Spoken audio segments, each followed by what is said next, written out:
अहंकारी राजा हिरण्यकश्यप ने अपनी राज्यसभा के बीच खड़े होकर तलवार हवा में लहराई और गर्जना की कि अब से केवल उसी की पूजा होगी।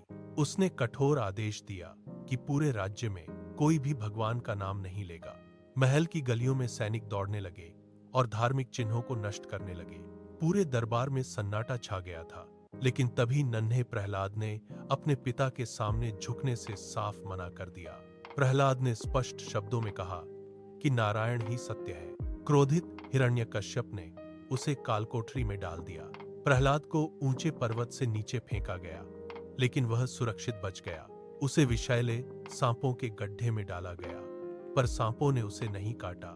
विशाल हाथियों के सामने लाने पर उन्होंने भी घुटने टेक दिए। हर संकट में प्रहलाद अपनी आंखें बंद करके नारायण का नाम जपते रहे और सुरक्षित रहे। अंत में हिरण्यकश्यप ने अपनी बहन होलिका को बुलाया। होलिका एक जलती हुई चिता पर प्रहलाद को अपनी गोद में लेकर बैठ गई। भीषण लपटें चारों तरफ उठने लगीं और आसमान धुआं धुआं हो गया। प्रहलाद ने अपना मंत्रोच्चार जारी रखा। तभी एक अद्भुत चमत्कार हुआ। वरदान प्राप्त होलिका जलकर राख हो गई, लेकिन प्रहलाद उस भीषण आग के बीचों बीच पूरी तरह सुरक्षित बैठे रहे। नारायण की कृपा उन पर बरस रही थी।